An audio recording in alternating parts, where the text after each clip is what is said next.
बरोबर. तुम्ही 3 idiot picture बघितलेला आहे.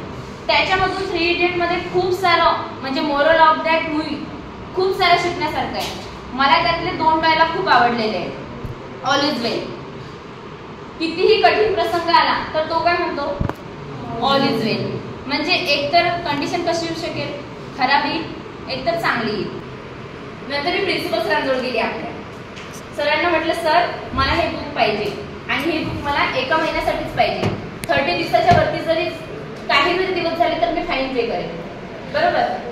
माझ्याच्याने ते दिवस माझ्याजवळ किती दिवस राहिलं ते बुक माझ्याजवळ, ऑलमोस्ट सांगते माझ्याजवळ 5 मंथ ते बुक राहिलं. तर सरांनी मला 1 रुपया नाही मागला. माहिती सरांनी काय म्हटलं, सर मला असे विद्यार्थी पाहिजे जे मला रिक्वायरमेंट देतील, जे मला सांगतील की सर आम्ही फी पे करतो, मला हे बुक पाहिजे. आता त्या दिवशी मला तेजल मॅमने सांगितलं, तुझ्यामुळं आम्ही लायब्ररीमध्ये 1 मोर दॅन 1 बुक गेटचे तिथं जमा केलेले आहे. फक्त विद्यार्थ्यांनी त्याचा यूज करावा. म्हणजे मी स्वतः प्रिन्सिपल सरांकडे गेलेली आहे या गोष्टीसाठी.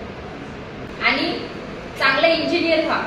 आता जशी मी या कॉलेजमधून गेली, मी माझ्या मम्मी पप्पाला घेऊन आली, कारण मी आता ते कॉन्फिडंट ठरू शकते की मी झाले, मी त्यांनी जे शिकवलं ते चीज केलं. मी एक चांगली इंजिनियर म्हणजे एका चांगल्या एकदम इंडियामधल्या बिगेस्ट कंपनीमध्ये मॅन्युफॅक्चरिंग OEM कंपनीमध्ये मी जॉबला आहे. मी हे प्राऊड फील करून सांगू शकते, म्हणून मी त्यांना घेऊन आले आज. तुम्ही पण तुमची इंजिनिअरिंग झाल्यानंतर 1 या 2 इयर थोडासा स्पॅन लागतो आणि त्याच्यासाठी कसं शॉर्ट अँड स्वीट, हार्डवर्क नाही स्मार्ट वर्क. स्मार्ट वर्कला जास्त व्हॅल्यू आहे आता. All is well. सक्सेस नाही आलं पाहिजे, म्हणजे सक्सेसला नाही म्हणायचं तू ये माझ्याकडं. सक्सेस खूप चल के अपने पास आना चाहिए, त्याचा डायलॉग लक्षात ठेवायचा कधी पण. All is well. पेपर असला, पेपर आला, अभ्यास नाही. माझा आवाज येतोय. आज मी म्हणजे पास आउट होऊन मला 3-4 वर्ष झाले.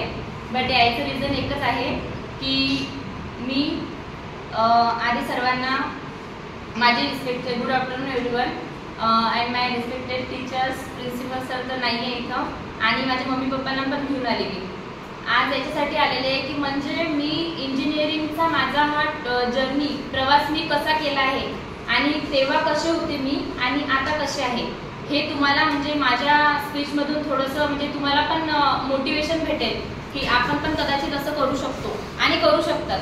मी केलं म्हणजे तुम्ही पण करू शकतात. सर्वात आधी मी 12 नंतर म्हणजे माझी इच्छामुळेच इंजिनिअरिंग करायची नव्हती. ती इच्छा होती माझ्या पप्पांची की माझ्या मुलीने इंजिनियर बनावं आणि खूप मोठ्या कंपनीमध्ये तिने जॉब करावा. तर माझ्या पप्पांनी 12वी नंतर मला इंजिनिअरिंगला इथे ॲडमिशन केली. मी जेव्हा फर्स्ट सेकंड सेमिस्टर झाल्यानंतर मला इंटरेस्ट नव्हता इंजिनिअरिंगमध्ये. नंतर पहिल्याच सेमिस्टरमध्ये माझा म्हणजे 8चा रँक लागला. नंतर माझा रँक अबोव 8च झाला. एकदा 7चा लागला होता